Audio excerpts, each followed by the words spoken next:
you doing? Because that's in next year's budget. That's a good point.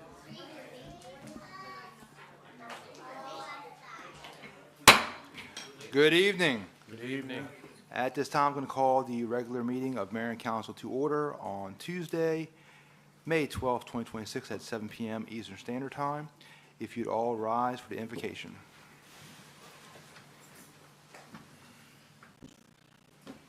Dear Lord, please bless us with the ability of knowledge, Lord. Please watch over us and guide us to make proper decisions underneath your will in your name. Lord, I'd be remiss if I did not ask for prayers for the Hollis family. As many of us know, Mr. Hollis passed away today. Just a remarkable humanitarian, great man who served many people in this city and this community. Please allow us to serve the same way he did for all the residents and all the people he came in contact with. Lord, please watch over us as we go about our lives. In Jesus' name we pray. Amen. Amen. If you remain standing for the Pledge of Allegiance. I pledge allegiance to the flag of the United States of America and to the republic for which it stands, one nation, under God, indivisible, with liberty and justice for all. You may be seated.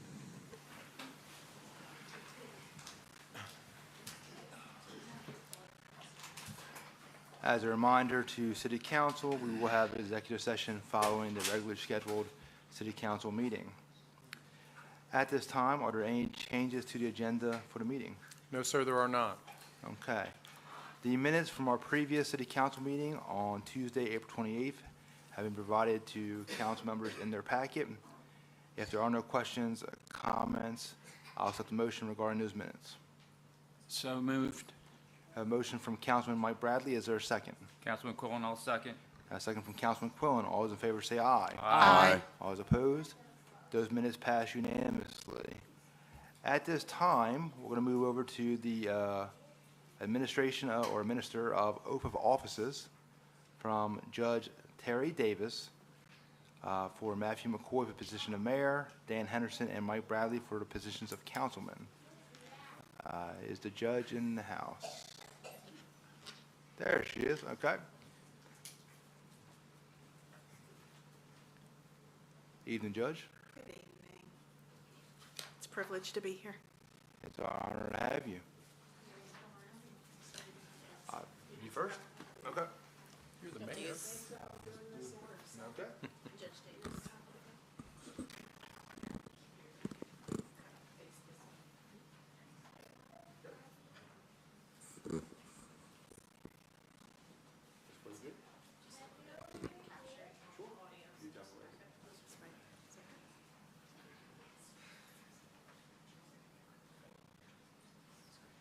You're fine. If you're nervous, I'm real nervous. I, Matthew McCoy, I, Matthew McCoy, do hereby solemnly swear do solemnly swear that I will support the Constitution of the United States that I will support the Constitution of the United States and the Constitution and the Constitution and laws of the State of Delaware and the laws of the State of Delaware and the Charter of the City of Seaford, and the Charter of the City of Seaford, that I will true faith and allegiance that I will true faith and allegiance bear to the same bear to the same and defend them and defend them against all enemies whatsoever, against all enemies whatsoever, and that I will faithfully and that I will faithfully and impartially discharge the duties of the office the duties of the office of Mayor of the City of Seaford of Mayor of the City of Seaford according to the best of my ability. according to the best of my ability. So help me God. So help me God. Congratulations. Thank you so much. Appreciate it.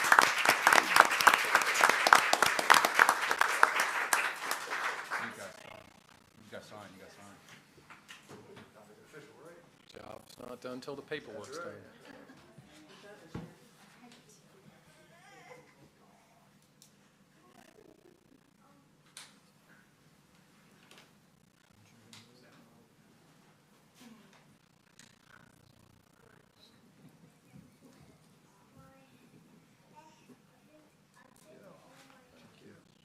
You have a notary for that? Yes.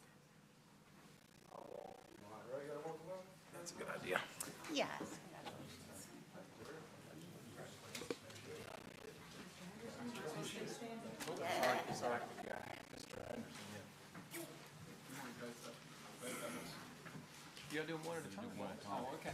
Just asking. It's been a while. It's been a minute. It's been 3 years. Yeah.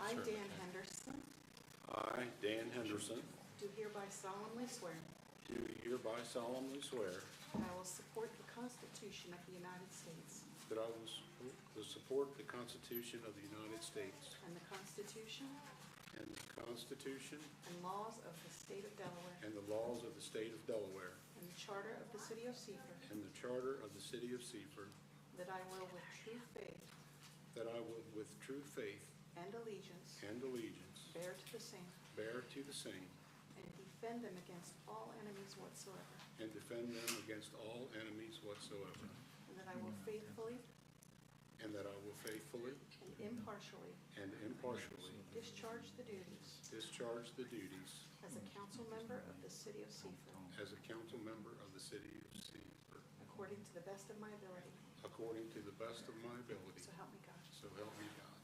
Congratulations, sir. Thank you.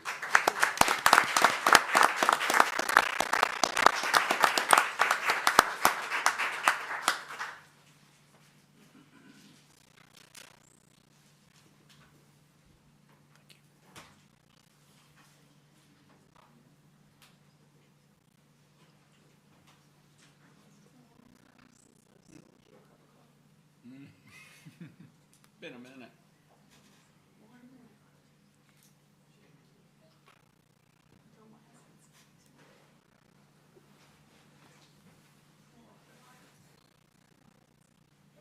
It's up to you, boss. It's up to you.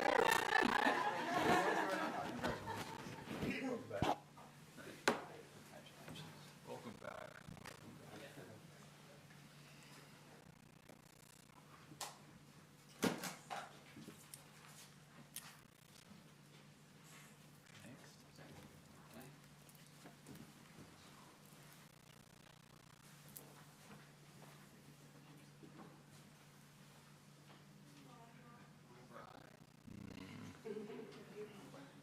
Yeah, always will be. What? I'm new. I'm sorry. I'm new, it's crazy. I got you back. I, Michael Bradley, I, Michael Bradley, do hereby solemnly swear do hereby solemnly swear that I will support that I will support the Constitution of the United States the Constitution of the United States and the Constitution and the Constitution and laws of the State of Delaware and laws of the State of Delaware and the Charter of the City of Seaford, and the Charter of the City of Seaford, that I will, that I will, with true faith with true faith and allegiance, and allegiance, bear to the same bear to the same, and defend them against all enemies whatsoever, and defend them against all enemies whatsoever, and that I will and that I will faithfully and impartially faithfully and impartially discharge the duties discharge the duties as a council member of the City of Seaford, as a council member of the City of Seaford, according to the best of my ability, according to the best of my ability, so help me God. so help me God. Congratulations, sir. Thank you.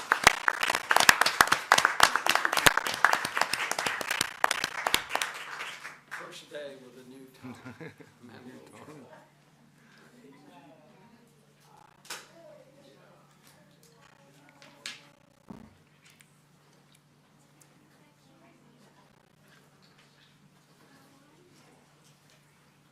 Thank you. Oh, thank you.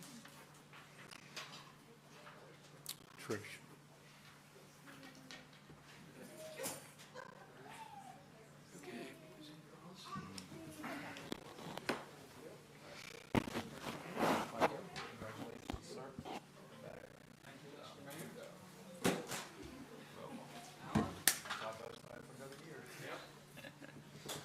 The 70s boys. That's right. I was born then.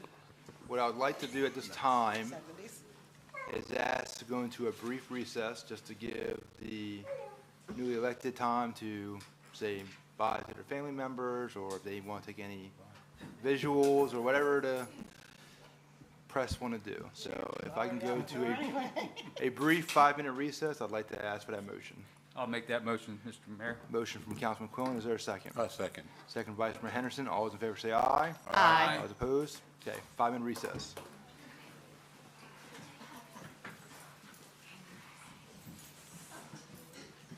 What Bible?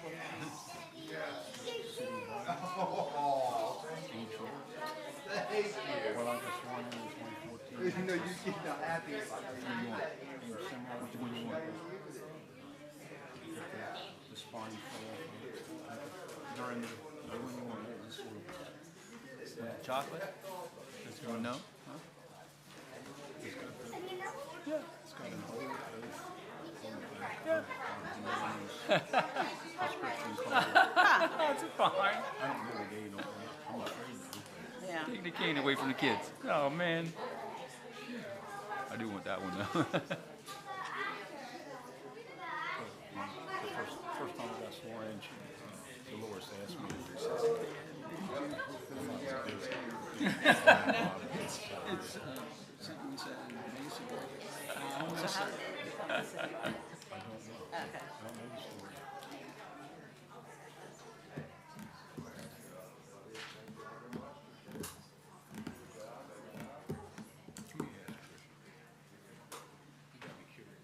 Yeah, because I'm curious.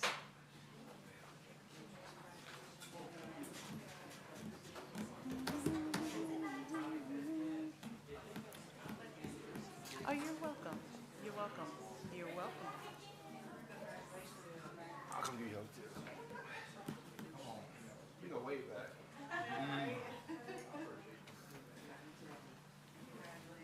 Oh, don't get a hold.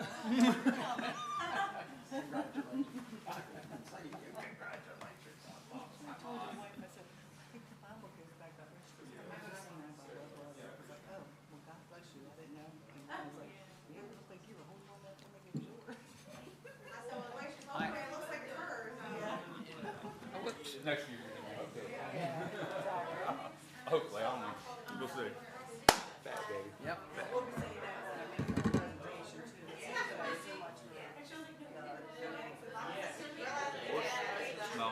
Well, I like to donate something personally myself, so I'll get with you on that, okay? Okay. You gonna make it? Hang in there, big dog. Hang in there. Yeah.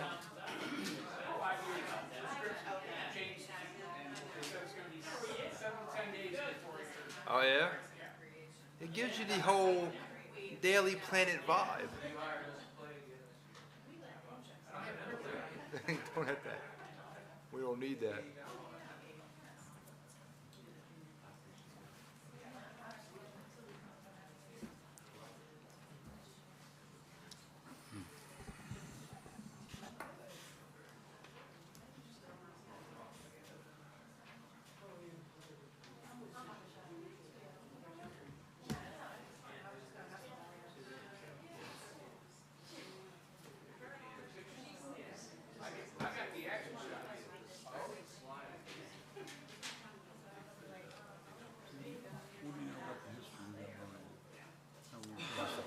I do.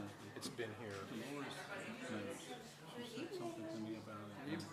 Because she asked me, will I swim in Just when you got here? Yeah. if I would use it? I think there's some notations on the inside cover. Well, yes, I covered. So when every couple of years, the vice mayor, the council goes for it, which we're about to do in real time. So buckle up. You never know what's going to happen. They could write it in you. You don't even know. Yeah, I didn't see a copyright. I haven't stared at it. Lauren, how do you spell that again? L-A? Yeah. Okay, I got you.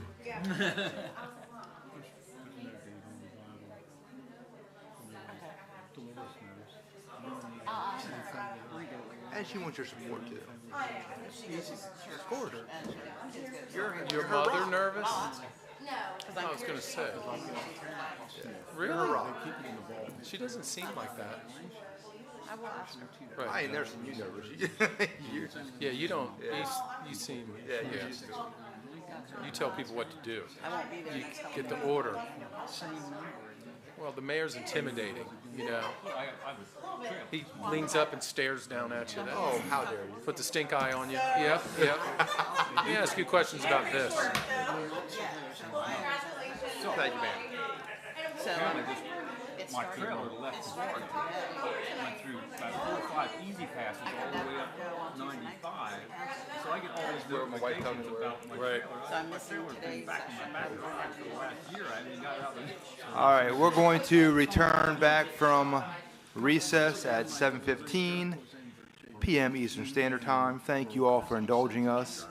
I do want to also officially congratulate the newly elected Vice Mayor Henderson, Councilman Bradley. Welcome back. Glad to have you. So, at this time, it's a tradition here to hold an election for the vice mayor position. So I'm going to pass out these lovely slips here. Do you have pens to pass out too? Because You got any pens? I don't have a pen. I got a pen right here for you, man. Thank you very much. I wasn't prepared, sorry. And once you have your selection made, just toss that back on in and we'll do a count and see who our vice mayor is. Thanks, sir. There's one on your right. Thanks, sir. Thank you. Can I keep the pen? No, I'm kidding. It's a nice pen. See if it's better than mine. All right. And by unanimous decision, Vice Mayor, you're back in again. Dan Henderson, Vice Mayor again. Would you like to speak to your nomination? I'm very appreciative of the opportunity to serve the city in this way, and it's my intention to exceed your expectations. Thank you. You've done a phenomenal job over the year, Vice Mayor. Keep it up. Also, it's my privilege to announce our council liaison positions. A little bit of a switch this year. Just going to run down the line. Vice Mayor Henderson is going to take on the responsibility of Code and Parks and Recreation. Our Police and Fire is going to go to Dr. and Councilwoman Stephanie Grassett. To our most electrifying councilman, Mike Bradley. I'm shocked. You're shocked. Going to stick with electric. Councilman Quillen's going to take on Public Works and Wastewater Treatment Facility once again, and Councilman Holland's going to oversee administration. Just want to thank all of the council for taking on these duties and responsibilities. As they all know, and many of you in the room know, we got a lot going on here in the city of Seaford in almost every single department. So it's a huge responsibility, so thank you all very much for taking on those appointments. At this time, I need to ask to see if anybody is here for public comment. No, sir. Okay. Is there anyone here for correspondence? We have no correspondence, sir. Okay. We're going to move on to new business number 1, and Alice Atkins, the president of the Downtown Seaford Association, is here to present an update regarding the planned community event to mark the 250th year anniversary of the United States of America to be held in downtown Seaford. Hi. Hello. Good evening. Good evening to Mayor and City Council. Good evening. Thank you for having us on the agenda tonight. Me and Lauren are going to pretty much go over some of the changes that we have made since our last time on the agenda with you, about a month ago, I do believe. So things have changed a little bit because of some of the questions that were asked from the council about using the Riverwalk. So we are just trying to make it somewhat where it's going to be a good thing for everybody downtown and to show off our Riverwalk as well on the same token. So in the beginning, we had basically said we were going to do the celebration at the City Hall grassy lot here next door. And we were going to do vendors and we were going to do a band, but it pretty much, as you all know me, it got bigger and bigger as we changed things. So we did change the location of that. So it is now going to be on High Street. As you can see on the map, that we will be having it from Market and High down to Conwell and High. It'll be closed off there. We are going to have vendors and food trucks along that area. Food trucks are going to be in the church parking lot as well, at Mount Olivet Church parking lot. And the food trucks are going to be some there and some on the street. There could be a possible cornhole tournament. We are trying to also get together a tug of war, and that will be a surprise as to who those participants are going to be, but that's in the process as well. So, with that being said, with the boat parade, a possible boat parade with the Nanticoke Yacht Club, I talked to Leslie and Zeke, I'm sorry, and they would like to organize a boat parade. So that right there gives us people on the Riverwalk to watch the boat parade and things of that nature, to bring them down there. So that's kind of like why we changed everything from there. Also the amount of people. And the amount of people that we had, somebody had said that with having Mike Hines as our performer, that he might bring a big following and it'd be a lot of people. So we didn't want to overwhelm that area. So we are now going to bring it downtown for that reason. We've already submitted the special event permit with these changes to Katie. And I think everybody has a copy of that now at this point. And you will make the decisions on what we need to support the celebration downtown. We get to slide 2. So we also, with our decision on what we wanted to do, with Mike Hines, we want to do a designated drinking area, which will be in the Mount Olivet Church parking lot. And we already got the permission from Pastor Travis with that. We're going to be having the servers are going to be for that. We're going to be getting the gathering license for that. And we have spoken, I sat down with Birmingham and spoke with them. And they would like to do the selling of the alcohol there, which is the mead and their beer. So he's very excited about doing that.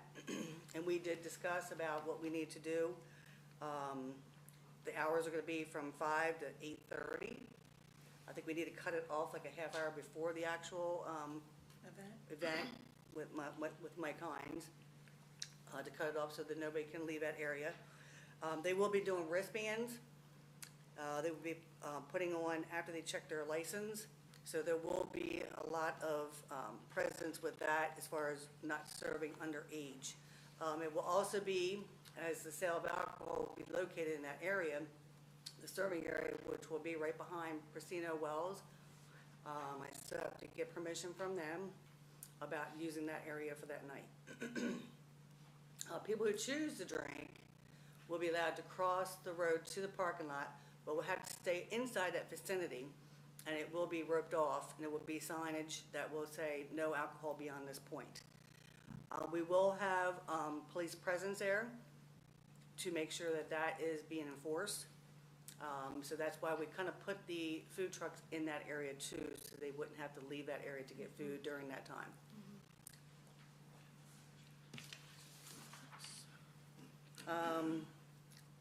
Can I get the, so we'll be getting the gathering lights for after the city council meeting.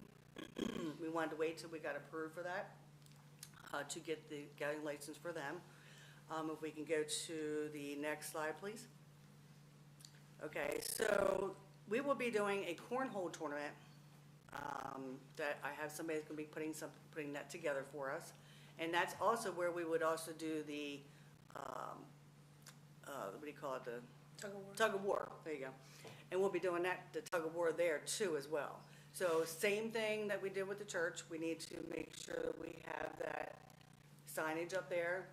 We will be doing, the Downtown Seaford Association will be doing that area and selling just beer. It's from 2 to 5.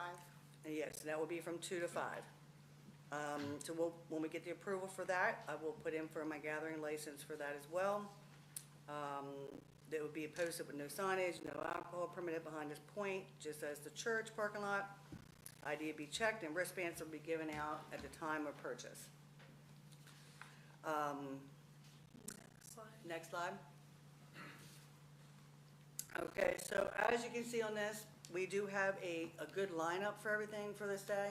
The float-in on the Nanacoke will be from 10 a.m. until 1 p.m.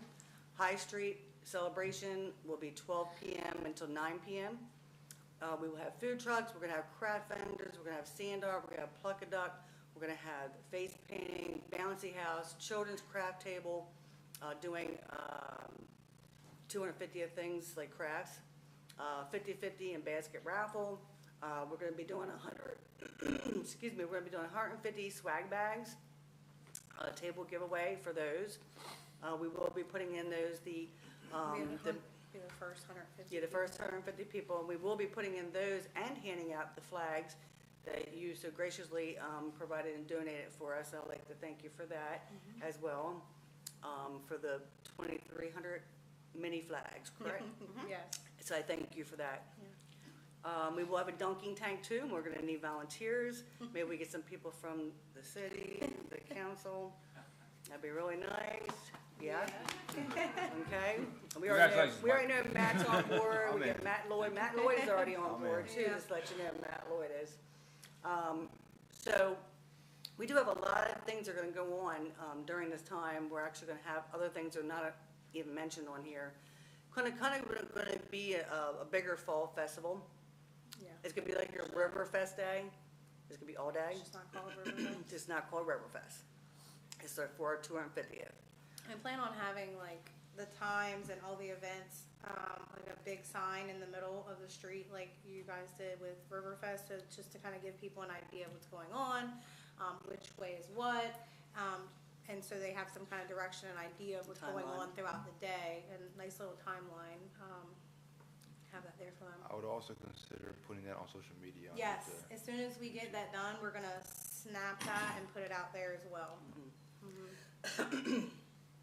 So with everything being said, after everything is done, we're working on the Nanacoke River Yacht Club with the time. We're not sure if it's gonna be 2 or 3. That would be something that they would need to come to me with. I will make sure that all the permits are done and taken care of for that. I had to put the Del Dot in for that, correct, Michael?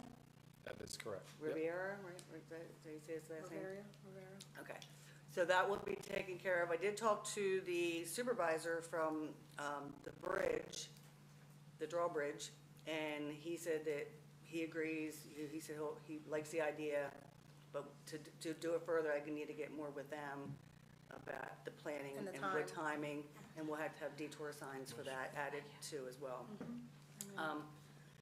The announcement, the Paytrack poll winners are gonna be announced that day, between 1:30 and 2. We will have an acoustic performer playing from like 12 to 1:30, giving us that half-hour allotment to basically announce that and do some of our thank yous to all of our sponsors. And then the DJ's they're gonna be setting up the stage, so DJ, whenever they're done, he's gonna start playing until 6:45. We will then, in that time frame, we will actually sell the alcohol for people to be in that area to gather. Mike Hines and Look will be coming on at 6:45 until 9 p.m., and then we will do our cleanup. So it's gonna be a big day, but we have a lot of volunteers already that have said that they want to help us out with this, because they know how big of a deal this is for the town of Seaford. At the end of everything, next one, yeah, okay. So I would like to, now that I've given you an update on everything that we've done, do we want to do questions now about that, or can I go on to the next thing about the banners? A question down here from Councilman Yeah. Quinlan. Been very busy.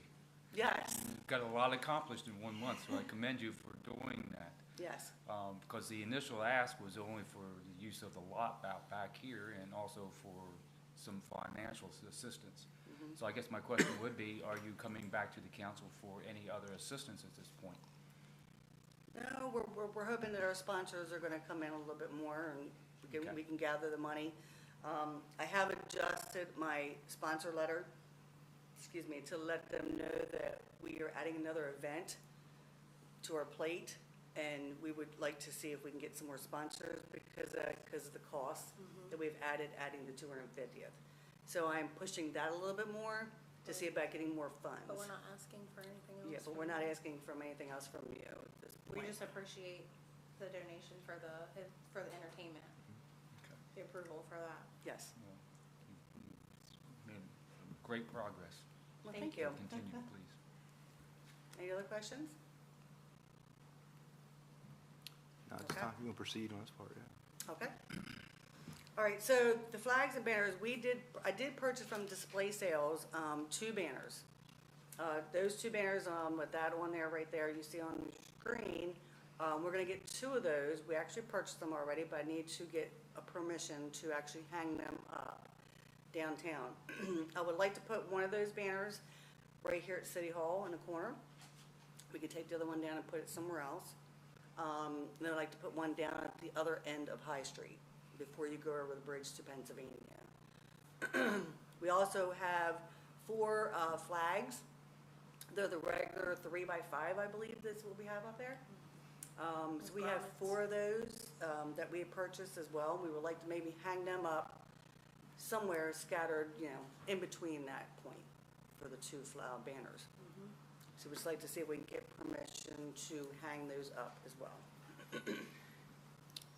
Just as a reminder, you are still targeting the Saturday, July 18th date? That I'm date? sorry? Yes. You are targeting July July 18th 18th. still? Yes. Okay. It's already out there. We already have it Okay. posted, and we have as an event on our Facebook page now. That does not conflict with the hanging of the banners we typically hang for Hometown Heroes? So, well, there'll be flags up during this period, banners up. The idea there would be we would remove a couple of the flags that are up and place these flags and banners that are there, Okay. rebalance them out. 10-4. Okay. And I do believe we Just for can, this event, well, it was, just for the 250th. yeah, just for 250th. The 250th banners, you're only gonna get like 1 use of them, so I would like to see if they can stay up until next July, July 4th, Okay. to kind of get some use out of them for the cost. Gotcha. Okay. Vice Mayor? Well, it's a procedural thing. Since this is not directly part of the 250th celebration, and the Downtown Seaford Association already has a plan to rotate banners already, do we actually need to give the association permission? I think, and internally when we discuss this, go ahead. Because I suggest, since it's not an agenda item, that we can't really vote on it. Yeah. Yeah. Well, I brought it up afterwards, only to, in case we need to make a motion on that for just the flags. Yeah. Yeah. Because You we were know- under the, sorry, we were No, under you're the fine. impression of what Dan Henderson is saying, that we already kind of do that, but we just wanted to make sure that we had the approval to do it. We didn't want to just feel like taking stuff off and putting it back up. So- Or asking Greg to take some Yeah. down and Yeah. all that. Traditionally, any flags on High Street in the right-of-way, any banners in the right-of-way, the council has had to authorize, or the city puts them up. Right. It is a good point that DSA already has approval to do that. I mean, if there's no objections, I can administratively do that. But we don't want to start a precedent of not having council approval Right. over when the banners are hung, so on and so forth. Because it does take staff time. There's only so many poles, and council will remember, we had to move the Hometown Heroes banners to Nylon Boulevard to make way for the DSA banners. Correct. So we do have some limited kind of real estate we can do this in. And it's only gonna be for those flags, just those, that, maybe we can get Greg to just take, when we get them in, if we can put those 2 up. Sure. And then we can put the other ones in later.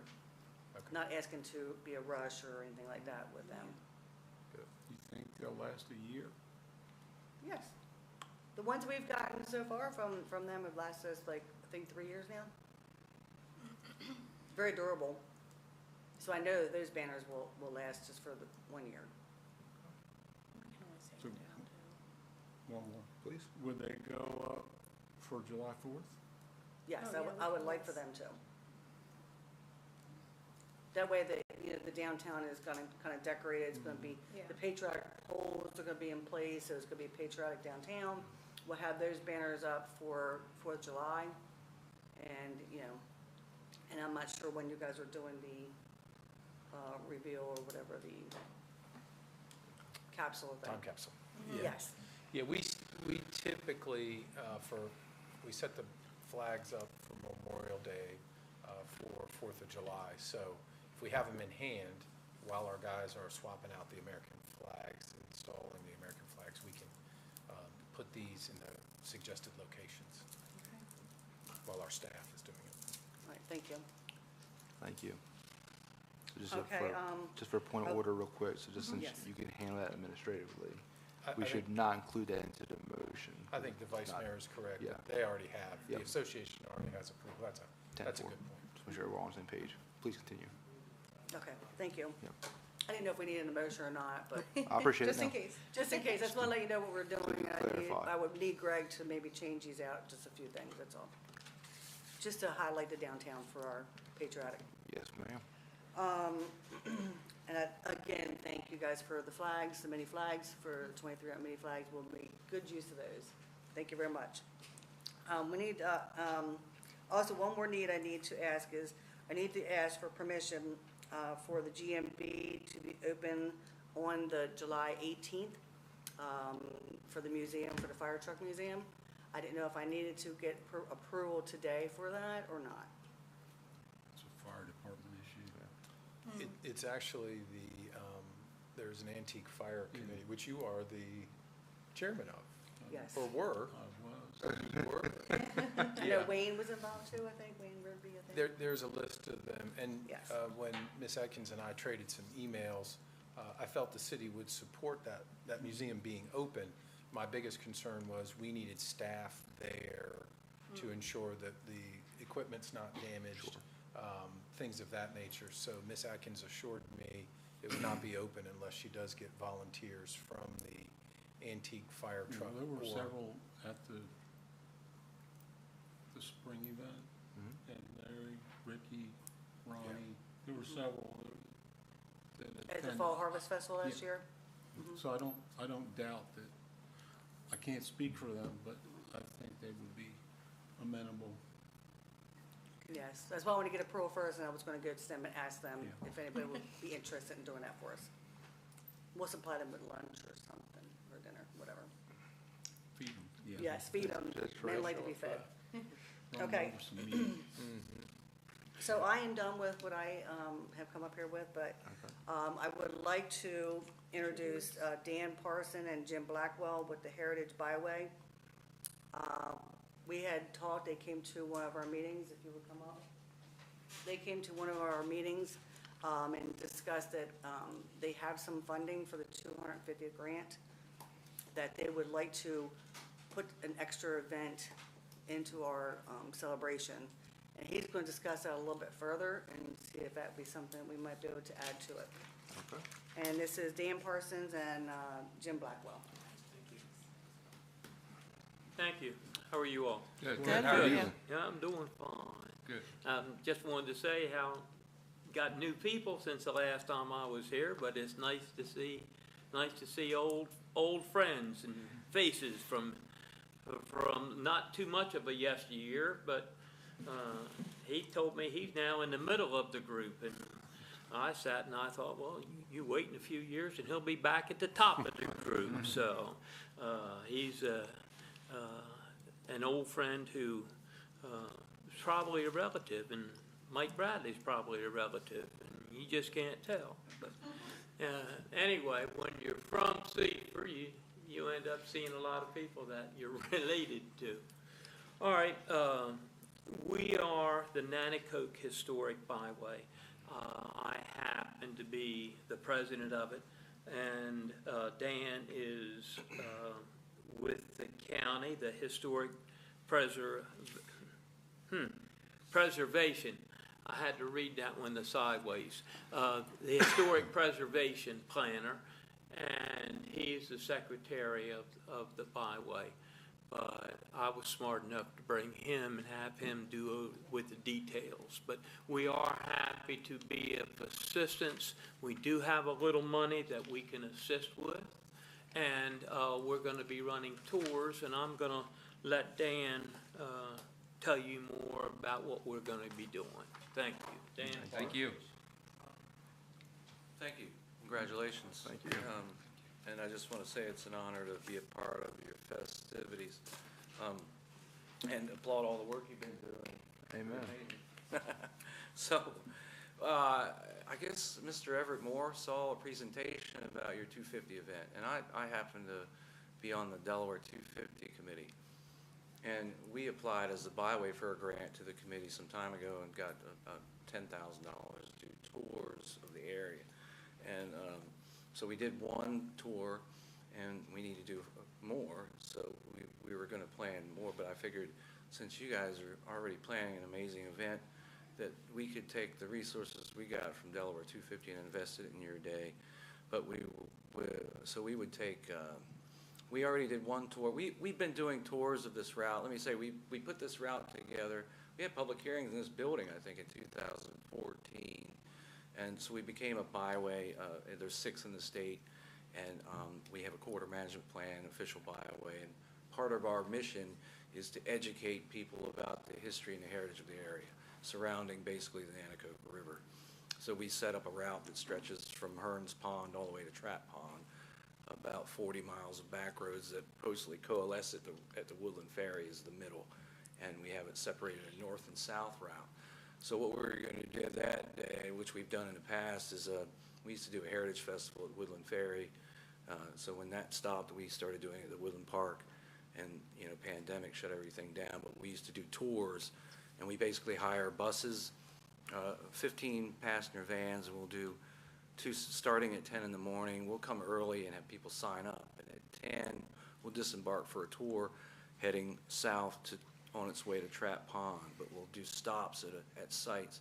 For example, Old Christ Church will be open, the Hitchens Homestead, and then we'll try and have the ferry open that day and bring people back across the ferry and come back through Woodland area, back through River, back up into Seaford that way. And then do 2 tours on the northern end that we'll leave here and disembark and go and head towards, we're restoring the Cannon Maston House. We just redecorated the Ross Mansion. So we've been, over the years, working with different groups in the region to build amenities. So now we have parks, so we're going to take them to Ickford Park. We're building trails there. We're restoring the Cannon Maston House. By July 18th, we should have the floor in so people can actually go inside of it. So we'll have destination tours that will last about an hour and a half. We'll try to do 2 sets of those. So we have funding for that, and then the rest of the money we'd like to donate to your event and try and help facilitate. So we should have about $4,000 left over to kind of just donate and help facilitate events with your day. Okay. Vice Mayor Henderson. Very generous. And another procedural thing, is this something that, this is an accessory to the event, Yes. right? So We're trying to that would just supplement. be an additional thing that I don't think, we could vote on it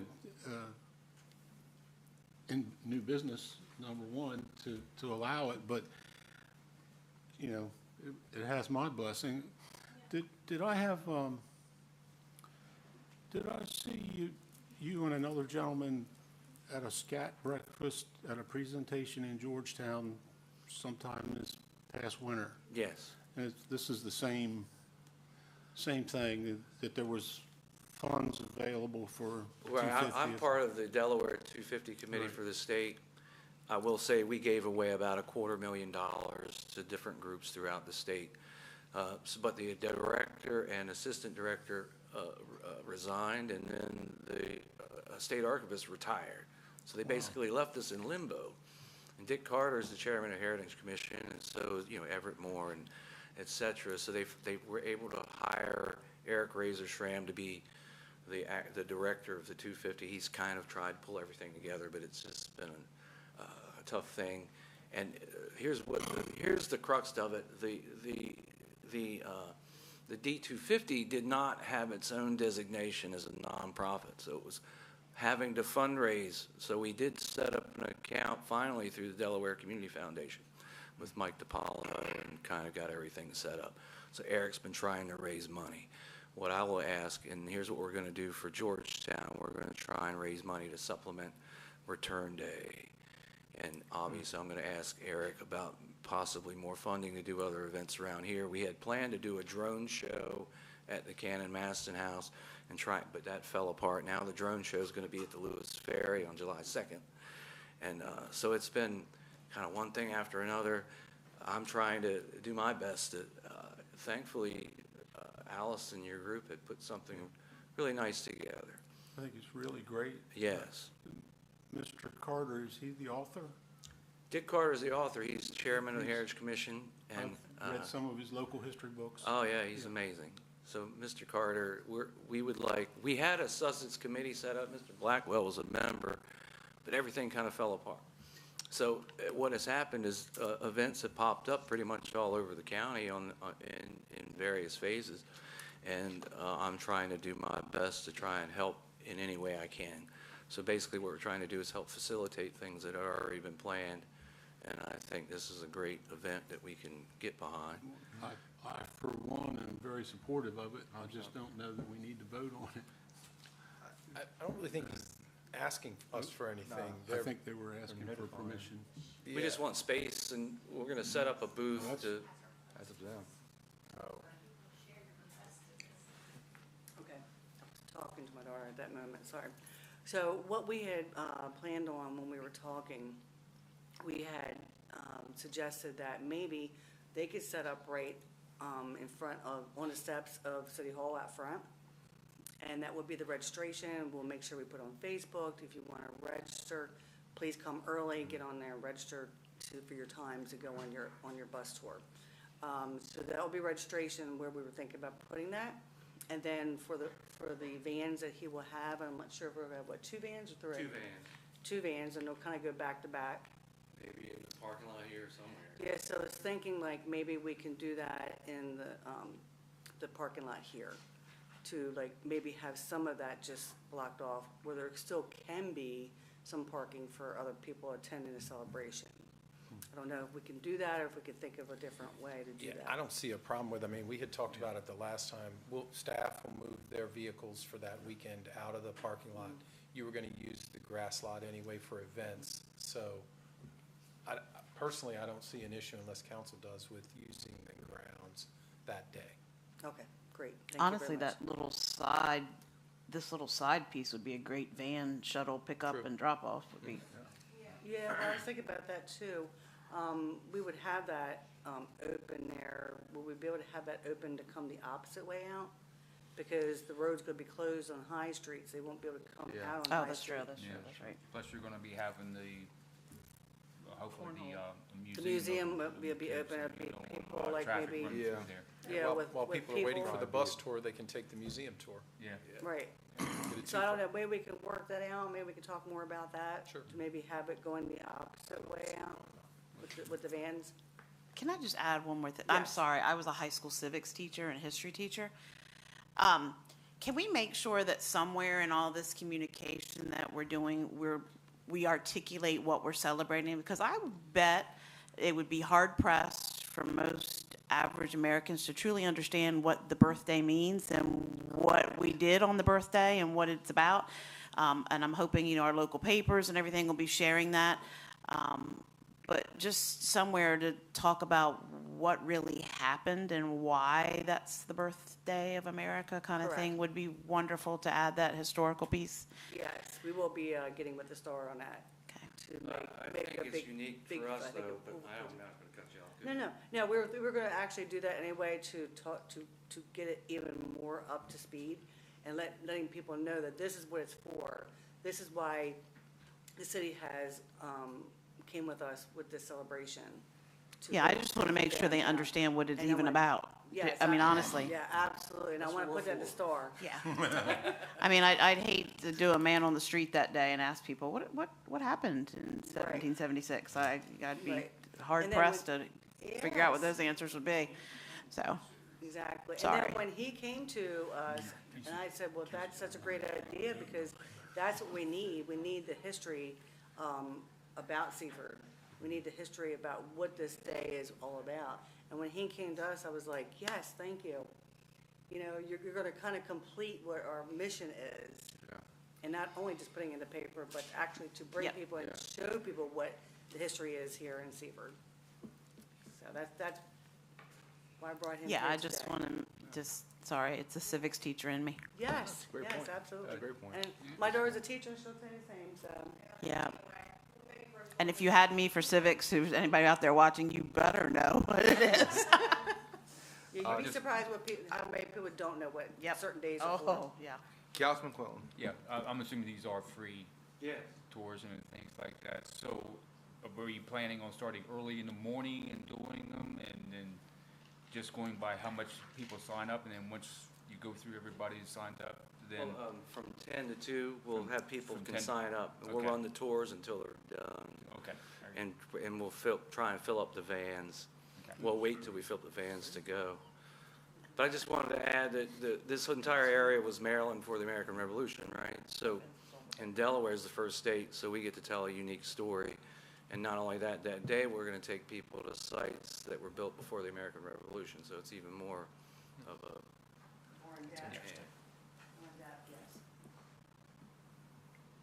but I appreciate your Yeah. support. And Thank you. However we can help. We appreciate you Thank you. My coming pleasure. forward. It's a nice Thank you. addition, very nice Yes. addition. Cool.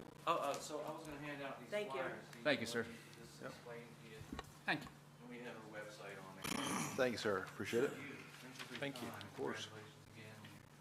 Thank you. Thank you.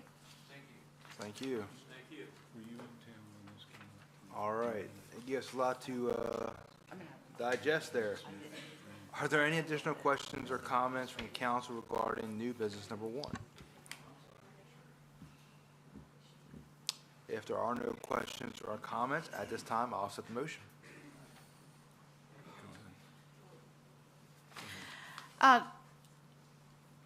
Councilwoman Grassett, I'd like to make a motion to approve the request of Alice Atkins, representing the Downtown Seaford Association, regarding her revised plans for the planned community event to mark the 250th anniversary of the United States of America, to be held in downtown Seaford as she presented. We have a motion from Councilwoman Stephanie Grassett. Is there a second? Councilman Henderson, I'll second. And a second from Vice Mayor Dan Henderson. All those in favor say aye. Aye. All those opposed? Passed unanimously. Congratulations. Looking forward to it. It's going to be great. Thank you very much. Of course, Thank you very much thank for you. your support. for everything you're doing. Thank you. Looking And we'll forward to it. challenge like the town council of Laurel or something to talk a war. Oh, they don't Yes. want none. They don't Yeah. want none. They We're don't looking for want none of volunteers, okay? They don't want none. And I'm for the just kidding. dunking- And for the dunking tank as Yeah. well. this. Yeah. okay? Give me some volunteers too. Throwing down the gauntlet on the town of Laurel. I'm here for that. All right. All right, we'll move on to new business number 2. Okay, council has in their packet a annexation report, and the mayor appointed a committee on April 14th, 2026, to investigate the possibility of annexing certain lands into the city limits. The committee was made up of Councilwoman Dr. Stephanie Grassett as the chairperson, Vice Mayor Dan Henderson, and Councilman Alan Quillen. This is on your screen. There is a copy of the annexation request that we did receive that basically triggered this process from the owner. They cite a couple different things on that. They cite the location, they cite the requested zoning, which is R2, or medium density residential, and they cited city utilities and policing as their reason for annexation. So subsequent to the appointment of the annexation committee, they did review the site independently, and then they met in this room and held an annexation committee meeting. As a result of that meeting, they prepared the annexation committee report that is in your packet. Up on the screen is the location, and it is owned by ARKA Assets Limited. Their address is 3 Commerce Street, Harrington, Delaware. On the screen there, that is actually outlined parcel number 53110-234.01. It's located on the east side of Atlanta Road, about 125 feet north of William Ross Lane. So William Ross Lane is part of Governor's Grant, and Governor's Grant is annexed. So because it is annexed, and this parcel shares that common property line there, it is contiguous to the city limits. This parcel was also shown in our comprehensive plan in our annexation area. If it's council's pleasure, I'll hit the highlights of the annexation report, and I'll dispense with a complete read, if that's acceptable to the mayor. Please. So talking about the piece of land just a little bit more, it is 18.68 acres. We've talked about the reasons that they would like to annex. The report covers streets and roadways. There are no streets or roadways, obviously, as it's farmland. Atlanta Road is a state-maintained road. Stormwater drainage is similar. There are no stormwater drains on the property because it's undeveloped. There is a stormwater line in Atlanta Road that the city owns as well that they could avail themselves of. We've talked about zoning. It currently is agricultural residential AR1, and they are requesting R2 medium density residential district, which is the same zoning as the adjacent Governor's Grant subdivision. Electric, there are no electrical services there currently, but we do have, and there's no service there, period, because there's nothing on it, no farm, it's just farmland. If annexed, we would have the right to serve that after we petition it through the Public Service Commission, change our maps, and we would service it. We do have pole lines, overhead pole lines existing in the industrial park that is to the east, and along Atlanta Road that is to the west and south of the property. Sewer is similar. It's near the property, but it's not on the property. The developer would have to avail themselves of it, have to extend with gravity mains and/or lift stations if necessary. We do have the capacity at the wastewater treatment plants currently to service it. Our wastewater treatment plant, as developed currently, is a 2 million gallon per day capacity, and we're at approximately 1.4 MGD, so we have the headroom to service this. Water is similar. There's nothing on the property, but we do have it in the industrial park and then obviously in Governor's Grant. We would need easements to extend our utilities that the owner would have to provide as part of any development that would occur. We talk about property taxes after the city annexes the property. Should we choose to do that, then we would go through our assessment process and they would be required to pay city taxes. We did discuss the comprehensive plan review, and it is designated in our town center district. The map's there now. You can just see where it's written in red where the site is adjacent to the existing city limits. There are several advantages to the city listed. There you can see that there's 6 advantages. There are also 5 disadvantages to the city that are laid out in the report and were discussed by the committee at some length. There are advantages to the area proposed for annexation. There are 10 of those. And then there are some disadvantages to the area as well, adhering to local codes, having to pay taxes, things of that nature. After some discussion by the committee, the recommendation was made, and I'll read that.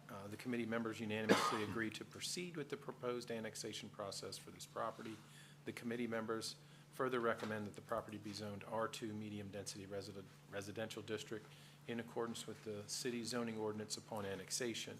We will have to have a public hearing should the council approve this annexation committee and decide to proceed. It is part of our charter, and we will have to do an ordinance ultimately to annex the land into the city of Seaford. But basically the next step after adopting the annexation committee report and agreeing to proceed, we will schedule the public hearing and advertise that. And then there's a disclaimer with all annexation committee reports that are done by the city. I'd just like to read that into the record. The annexation committee reviews solely the annexations of land into the territorial limits of the city. They do not review projects for any endorsement as part of the annexation process. Any projects that may be presented for the land, once they are annexed into the city of Seaford, will follow the normal process for development, including planning and zoning and city council public hearings to allow the public opportunity to comment on the project proposal. Dr. Grassett, I don't know if you would like to add anything. That summed it up. We had a great deal of discussion about it. Obviously, about if you go back a couple slides, about the fact that there is another piece right on the other side of that, but it fits right in with exactly, up against the border of another area that we have, and we thought the advantages were far outweighed the disadvantages, so we moved it forward. I don't know if Councilman Quillen or Vice Mayor would like to add anything, as they were members of the committee as well. I don't have anything to add. Thank you. No, I don't have anything else to add either. Okay. So Mayor, the report, the committee stands on their report at this time. 10-4. Well, I guess at this time I'd ask for any questions or comments regarding new business number 2. If there are none, at this time I'll ask for a motion. Councilman Henderson, I make a motion to approve the annexation committee report for an 18.68 plus or minus acre parcel located on the east side of Atlanta Road, approximately 125 feet north of William Ross Lane, Seaford, Delaware, 19973, owned by ARKA Assets Limited, tax map parcel 531-10.00-234.01 as presented. We have a motion from Vice Mayor Dan Henderson. Is there a second? Councilman Quillen, I will second that. We have a second from Councilman Alan Quillen. All those in favor say aye. Aye. All those opposed? Passes unanimously. Now on to new business number 3.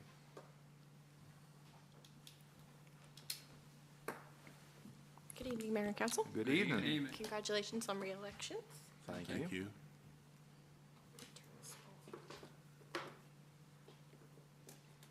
Wanna go to the next slide? So we have on the agenda this evening, the Parks and Recreation Building. We received bids on the 6th, and we received 3 that day.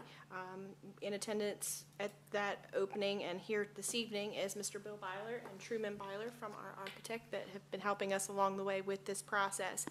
So those 3 bids were received, and Mr. Byler and his team took those back, evaluated them, and have brought back a recommendation to go with the low bidder, which is Green Diamond Builders, in the amount of $515,744. Obviously, we have $500,000 in the budget, so this is going to be an overrun of the budget. Additionally, I should point out, we also had an alternate on this for standing seam roof. That alternate came in, it was $25,430. We are not recommending to do that at this time. We're recommending to just stay with the asphalt shingled roofing.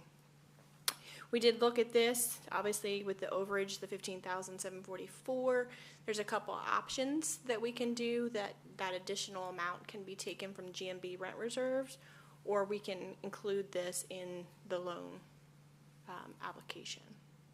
So that is our recommendation. This would be about a 180-day project. So Mr. Byler is very confident. He's done work with Green Diamond before. So we're hopeful to get a good product out of this. And they can also answer any questions that I can't. Councilman Alan Quillen. When do you think they could start the project? As soon as Yeah, so there'll we be go through the some, process. should council adopt this and move it forward, then the architect will send the notice of award to the contractor. We'll then exchange documentation, so we need insurance from the contractor. We need an AIA contract with the contractor. Then we'll start the submittal process. My guess, and I'm going to lean on Bill to help me a little bit, earliest would probably be 45, maybe 60 days. Is that Reasonable. So we can have this building completed by the end of the year? Hopefully. That's an aggressive Aggressive, schedule, but but hopefully, yeah. let's be optimistic. it's really not a large building, 2,500 square feet, pole barn style, so you could be right. Thank you. Speak it into existence. I like it. Vice Mayor. So, it is budget season, and we have a contract amount, the recommended contract amount, but the budget amount also included a contingency. So the actual cost of the building, if I'm correct, it was a 10% contingency, which would have put the contract amount, a budgeted amount at $450,000 with a $50,000 contingency. Now we've eaten up all 515,000, so we have an overage with no contingency, so that we may, just to warn everybody that the contingency's already eaten up, that any change orders or cost overruns you'd have to dip into a non-budgeted expense throughout fiscal year 27. So I just wanted to caution everybody that that's not the end of it. That's not the all-in, probably not the all-in cost. Good point. Councilman Bradley. Excuse me. My needs are nothing against you, Katie, but no Christmas tree replacement this year. Cancel Christmas. No. All right. Do you have any additional questions or comments regarding new business? Councilman Cologne. Well, you know, speaking with Councilman Henderson there, how you've discussed there what we can possibly pull from, but how are we going to incorporate this into our budget talks here in the next few weeks? Is that going to be something that's going to be applied into the budget, so where we can figure out where we can do this overage at this point? Yeah, so just a suggestion, our Director of Finance is here. We will have to make one more change. Obviously, we're still in budget meetings, budget hearings. We will have to make at least one or two more changes to the budget. So depending upon council's pleasure this evening, if the directive is that we'll increase the loan amount, which was what we had budgeted in this budget year, we were going to get a 20-year loan for this. Then if we do that, then we'll update those numbers, update that amortization schedule. And by the time we would get the loan, this building would be well along its way, and we would be pretty confident that we wouldn't have any more change orders. Then we could go get the loan for the overage plus any, and the Vice Mayor is 100% correct. There will be some things along the way that are unknown. So there will be some overages. We'll work very hard to keep them to a minimum. Okay. Any additional comments or questions regarding new business number 3?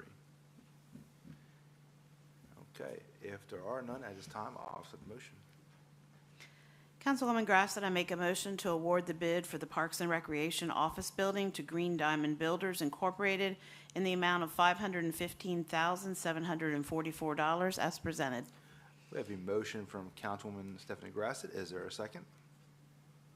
Councilman Bradley, I second the motion. We have a second from Councilman Mike Bradley. All those in favor say aye. Aye. All those opposed? Passes unanimously. Thank you, and I know the staff thanks you as well. Thank you, ma'am. All right, and bringing up the rear, new business number 4. What? New business number 4. That was pretty punny, wasn't it? Come on. What do you got? Come on, Nella, got it. Bringing up the Come on, rear man. with bids for Porta-Johns. Could you move to the next slide, please? So on May 6th, What are you blushing for? You're blushing. So on May 6th, we had our bid opening for our Porta-John services that we provide throughout the city. We received 4 bids, and the recommendation is to go with our low bidder, Sussex Sanitation. They are actually our current person that is, they're under current contract, and we have had no or very little issues with them for their past service, and they have actually come in under what the proposed FY27 estimations were. So let me know if you have any questions. Okay. Any questions for Director Hickey? You can put new doorknobs on your new building now, because it came in under. Yeah, there you go. Yep. Little porta-john money coming your way. Woo! Stinky situation. Yeah. He gets me. All right. That's right. If there are no questions or comments regarding new business number 4, I will accept the motion. Councilwoman Grass said in my last motion, I guess, for Parks and Recs, it will be to award the bid for Porta Johns to Sussex Sanitation in the total amount of $15,090 as presented. We have a motion from Councilwoman Grassett. Is there a second? Councilman Quillen, I will second that. Second from Councilman Quillen. All those in favor say aye. Aye. All those opposed? Thank you. Passed unanimously. Way to go out on top there, Councilwoman. Yep. That's right. All right, at this time, I'm going to ask to see if there's any old business. No, sir, there is not. Okay. We're going to move over to the reminder of meetings. All right, just have 2 this evening. Budget Workshop Meeting number 2, May 19th at 6 p.m. to 8 p.m., City Hall Council Chambers. Just a reminder of the Memorial Day celebration, May 25th at 11 in Kiwanis Park. That is all I have, sir. Thank you, City Manager. Just a point of order, everyone's going to read their prior commitments and liaison reports, since you haven't had your new assignments yet, just to avoid any confusion out there. So, for the last time, Code and Parks and Recreations and Councilwoman Stephanie Grassett. And I will start with Code. First of all, actually, before I start with the reports, I'd like to thank Mike Bailey, and I'd like to thank Katie Hickey and Tricia Newcomer, who have been part of my meetings for this past year in the liaison position that I have been in here with Parks and Rec and Code, and I look forward to my new assignment as the first female to ever be in charge of our liaison of police and fire, I believe, right? Leanne. Oh, Leanne was? Man, I was hoping for some history there. All right, so let's go with the code department. We have issued 112 permits so far in 2026. We have 1,861 rental units. Rental inspections are continuing, and as well as violation inspections. And of course, as you'll see probably in all of our reports, everyone is all hands on deck with cleanup week this week, so they are assisting with cleanup week. A reminder, my last helpful code fact, my last one was quite popular on social media, so let's hope this one is just as popular. This pertains to an ordinance that we passed last year about refuse containers. The big one is that all garbage and refuse shall be placed in plastic bags secured in top to reduce spillage, and then the plastic bags put into their containers. That exception, of course, is for recycling, but for your regular trash, it should be in a bag that prevents it from blowing around to your neighbor's yard. Also, containers should not be placed at the curb line of any property more than 12 hours prior to the scheduled collection, and containers should not remain at the curb line after midnight of the day of the scheduled collection of refuse. No containers should be placed on the sidewalk or any public right-of-way.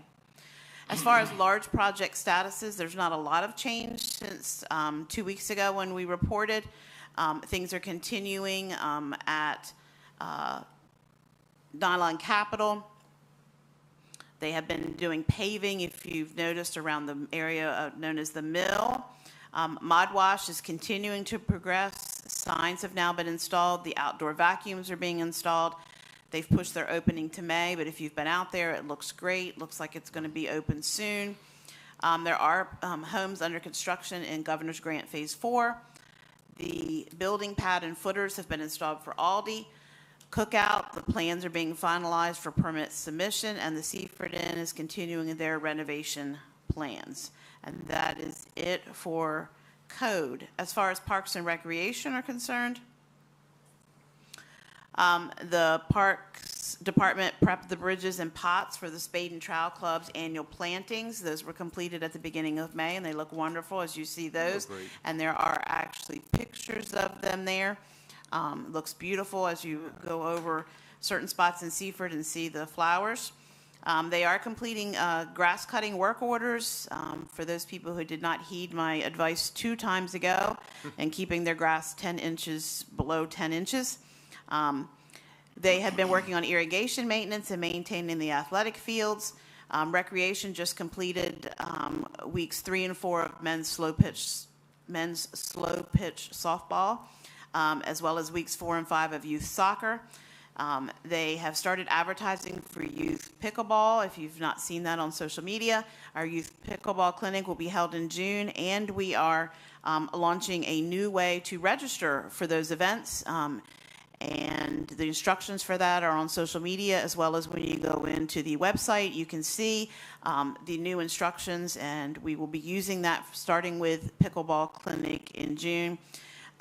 The superintendent has also had several meetings with Sussex Conservation, Seaford School District, attended budget workshops, and the National Day of Prayer, and that is my report. Thank you, Councilwoman Grassett. I will add just briefly, just by happenstance, I was on the way to the bank the other day and saw Mr. Herrera in the parking lot. Stopped and chatted with him, got a chance to do a tour of some of the buildings. Are really coming along, got furniture coming in, so they're moving along. It's looking really good, and I believe we're going to have a ribbon cutting for the mill. We're targeting June, July-ish, so it'll be pretty exciting. So, going to move over to Police and Fire, and Vice Mayor Dan Henderson. Thank you, Mr. Mayor. I don't have any communications to present from the Seaford Volunteer Fire Department this term, but I would like to thank Council members Grassett and Quillen for attending the training that was held last Wednesday night at Blaze Volunteer Fire Company. In my stead, I had another engagement that I had to attend, but I hope they found it informational and engaging. Under the Seaford Police Department, a complete report from Chief Kraft. I will warn you that this is the first report in a different format. They have transitioned from Crime View to a system called SAS, SAS. I was unable to find what that acronym means, but it is a new type of reporting system that the state police and the state of Delaware use. So it's easier to communicate between the agencies these statistics. So you'll see some differences. Some of the reports, hopefully the chief will keep the same, but you will see a different format. He did include the standard columns for past crimes and the 2026 column. You may notice that some of the activities may be counted differently throughout the course of the meeting. They're using slightly different metrics, and they're counting things a little bit differently. So you may see, and I'd be happy to point them out as I encounter them, but you may see some discrepancies between previous reports and this report. So from this report going forward, I think he's going to tweak it a little bit, but you should be able to glean a little bit more information. So you'll see the column with the yearly totals before that and the year-to-date columns for 2026. Moving down, I think this was compiled actually by the deputy chief. It was, yes. Yeah. So, but expect it to be very similar in the future to what the chief is going to present. He's included a pie chart which includes the largest portion, the blue portion, which is FSR, is field service reports, and then you have e-tickets and other crime categories and some other really small slices, and it gives you an idea just how much activity there is. Moving down, this is where it's going to get a little different. There is a heading across the top, total unfounded adult arrest, civil penalty, and juvenile arrest. And then the left column gives you the category of crime. So a lot of these crimes like e-ticket crash-related and e-ticket proactive, they don't necessarily add up on this column, but they do add up lower down in the reporting, because the e-ticket crashes are counted in the proactive tickets. That's just a number that's broken out to show the number of crashes. So it's going to take a little bit of getting used to. It's a perfect time to hand it off. That's funny. So, That's very funny. moving on, you have, in previous report, you saw the crime view was very shrunken down and not, you could zoom out and open it up, but this chart does do a little better job of showing you the numbers at the top, the numbers of calls, criminal offenses, and the days of the week, and then the times of day that they're most prevalent. Now, if you move up to the top of the page 3, you'll see criminal offenses only, and it says 64% clearance rate. You'll notice that in previous periods they were mid-80s, mid to high 80 closure rates, which is exceptional. Now, since they're counting these differently, the clearance rate has actually gone down, but the percentage of closures has not. So this, hopefully maybe Councilwoman Grassett can give the chief an opportunity to explain it a little bit better than myself, but the numbers haven't really changed. It's just the way they're counting them. So the 64% clearance rate might be the new metric, what you're going to be looking for as a good number, or a median, a mean number, not a median. So moving down to drug complaints, that column, those columns are consistent with the old format. Traffic, you had 121 traffic contacts and 104 citations and 15 warnings. You'll note in previous periods, there were a lot of traffic contacts, but not as many citations. The ratio of traffic contacts to citations is much higher during this period because of one officer coming back online who has done a fantastic job of traffic safety surveillance and just done a phenomenal job. So you might have noticed also that fewer warnings were being given. These 15 warnings, there might have been a lot of verbal warnings where you had 200 traffic contacts and the warnings weren't listed because they were verbal. And then you had your citations written. So traffic safety is a big concern. We hear a lot of comments from the public about speeding and about vehicles that are traveling where they shouldn't be traveling, and especially truck routes. There were 2 DUI arrests, 31 crashes during this period, none fatal, 2 injury accidents, 11 non-reportable, 18 reportable, 5 hit-and-run accidents, and 1 pedestrian accident at the intersection where there's a new set of stop signs, an all-way stop at Virginia Avenue and North Market Street, extended. You'll see the crash data there in a new format, new chart.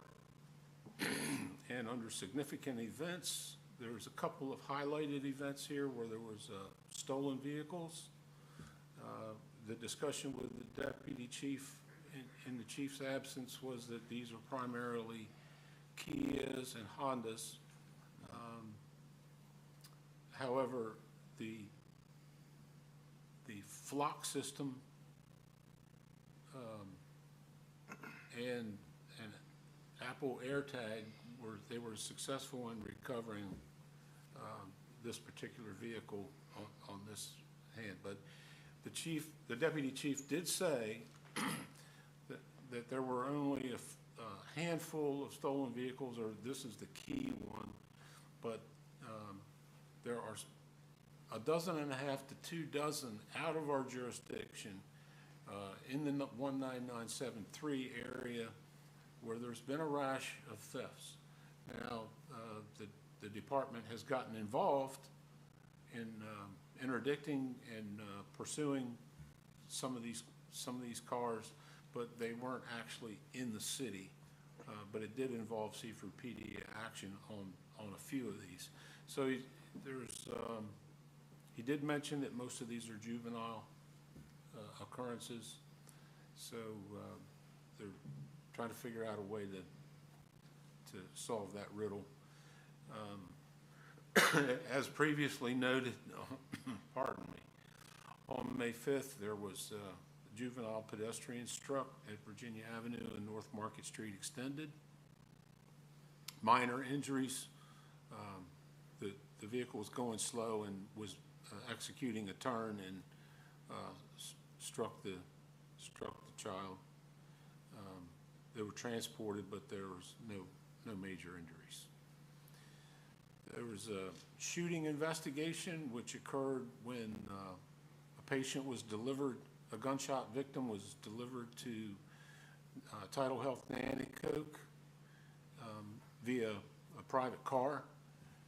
And with the use of some technology, we're able to locate the car. And I don't know if they, well, they did take some suspects into custody, and they were charged by Delaware State Police, although well, I think that's because we were out of jurisdiction. There was a child welfare complaint where a child was left unattended and fell out of a second-story window. And then you'll see the administrative meetings that the chief, the deputy chief, and some of the lieutenants went to, and community events that are ongoing. The police department participated in the Nanticoke Little League opening. Lieutenant Horn and SRO Wingate attended the Boys and Girls Club sign dedication for John Hollis, and Chief Kraft attended the Nanticoke Little League opening day as well. I will close out the police report with, there's an added chart showing crimes, collisions, and e-tickets that I hope that in the future will be interpreted. It shows volumes during the month.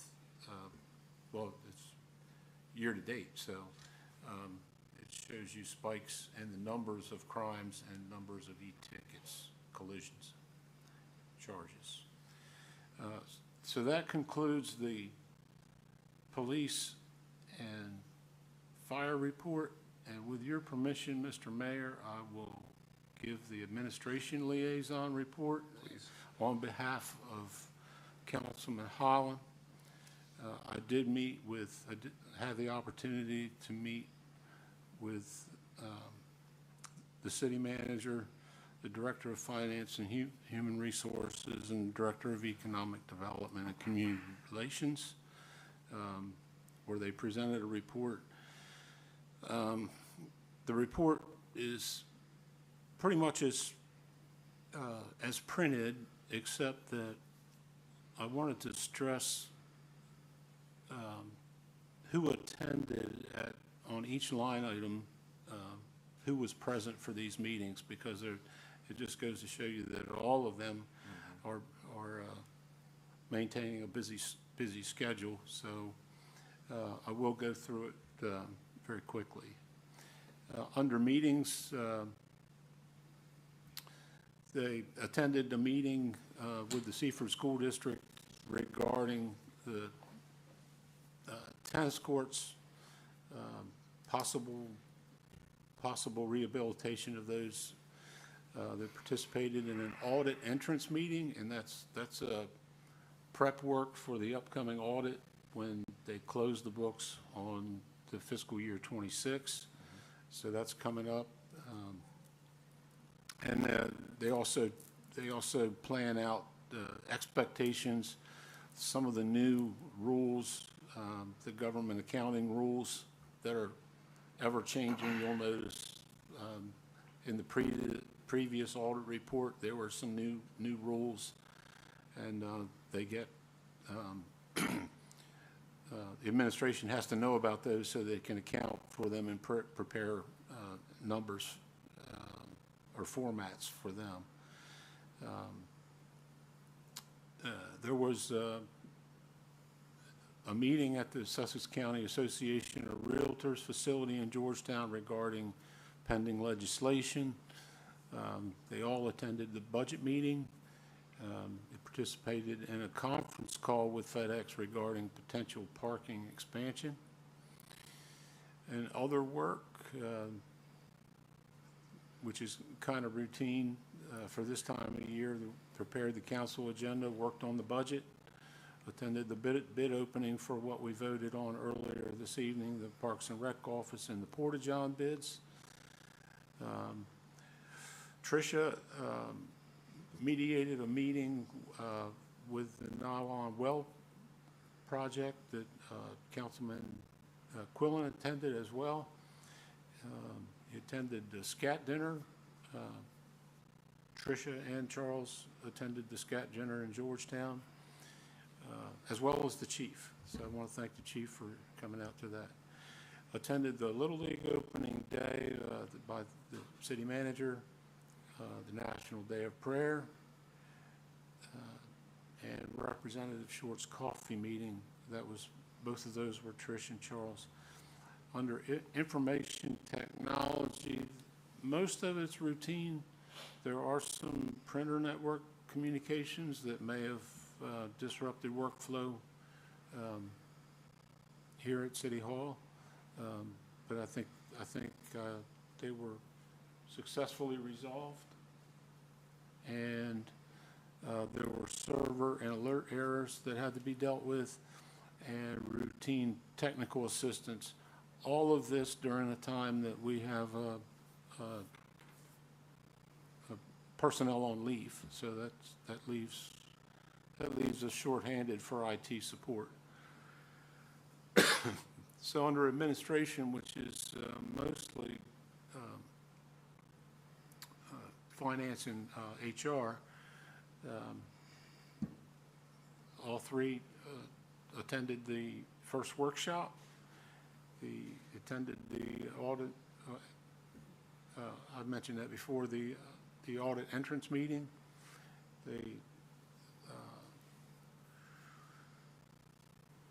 June and the HR manager at Annette attended a contract negotiations meeting with the Teamsters, and I've got this highlighted. The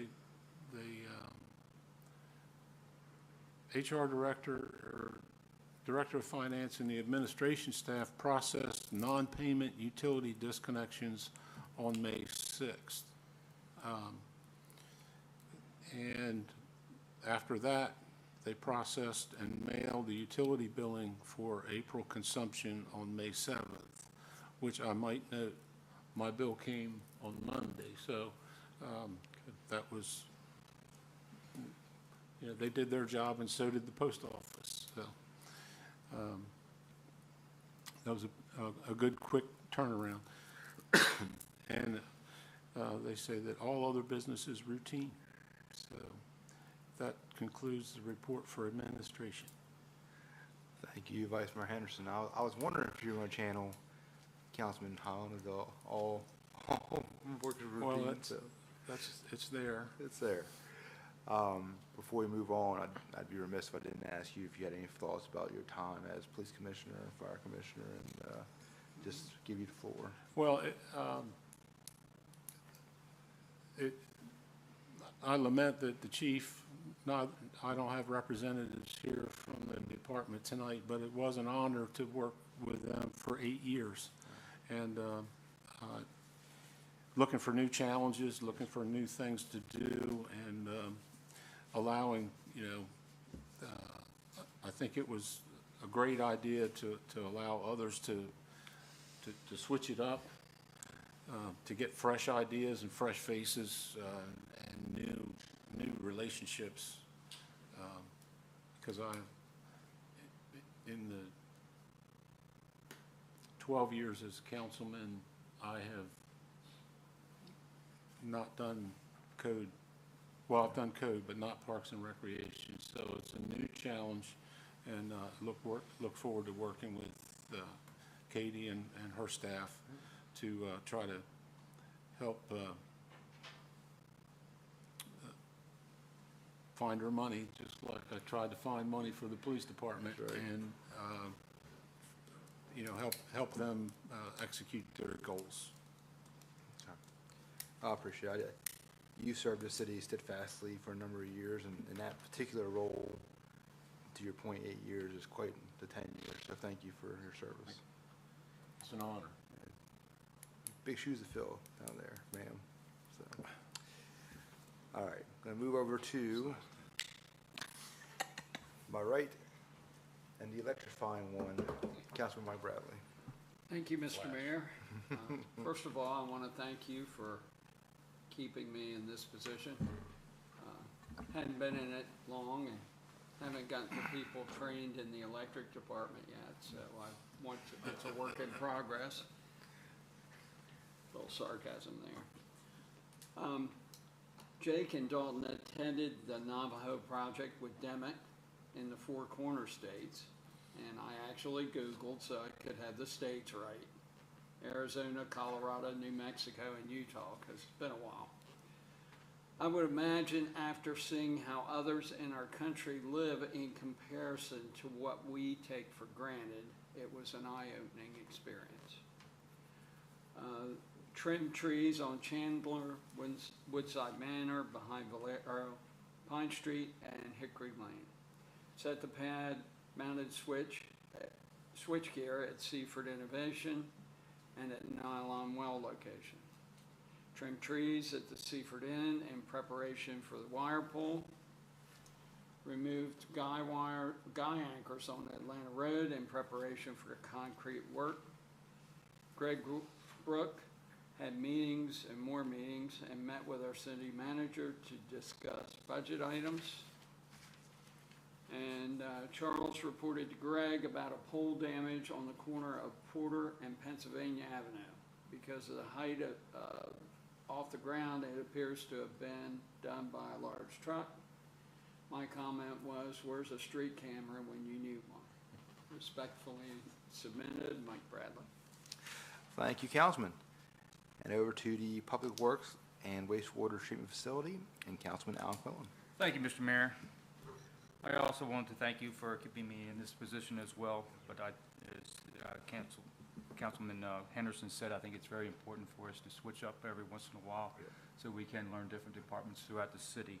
And I've been really enjoying being the liaison for the Public Works and for the wastewater treatment, so looking forward to working with Mr. Director Mears here for the next year.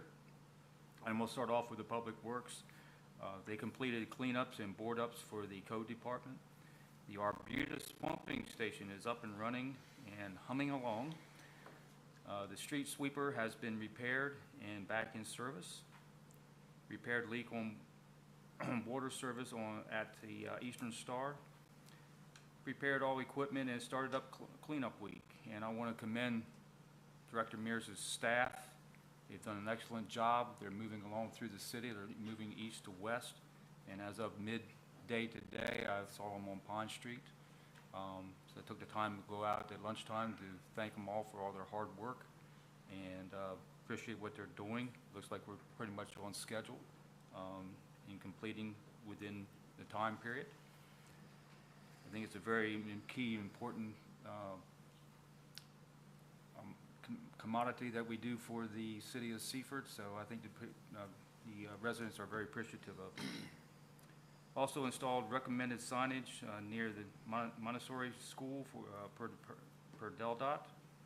The CCTV project is still underway and encountering a lot of root and grease in the sewage. I saw that they were uptown today, working in the streets up there. I'll move over to wastewater treatment facility and the compost. The plant and dewatering is running and performing well. The blend tank has been cleaned and the staff installed a new Tide Flex diffusers on the blend tank aeration system to eliminate backflow of the solids into aeration headers. Investigating an issue with sludge on the can door for a misalignment. And I'd like to take a thank you to staff member Ryan, who works down at the wastewater treatment facility. If you notice there's a picture up there. He did all the landscaping around there, made it nice and beautification and improving of the landscaping at that facility. And he's using natural fertilizer for that too as well down there. So thank you, Brian. That ends my report, Mayor. Thank you, Councilman Quillen. Quick thank you to everybody who's in attendance tonight, everybody who's a family member or friend of those who were reelected. It's a big night for those and who choose to serve selflessly and for the city. So I want to thank everybody for being in attendance. Yes, please. We'd like to also recognize the passing of Al Temple. He was a longtime planning and zoning member, great neighbor, and Great surveyor. awesome surveyor. We were customers, so we wish his family peace, and we thank him for his service in the community. Amen. I'd like to add to that too as well, because he's my neighbor, and yeah, he passed away this afternoon at 5:30. He was a great friend. He was also like a father to me, and he will be deeply missed. Amen. Yeah. Prayers goes out to the family. Great people. Been a rough day, so prayers to everybody out there. There's no other smooth way to say this. At this time, I need to ask for a motion to enter into executive session. Councilwoman Grass, I make that motion. The motion from Councilman Grassett, is there a second? A second. Second from Vice Mayor Henderson. All those in favor say aye. Aye. All those opposed? Okay, we're going to enter into executive session at 8:40.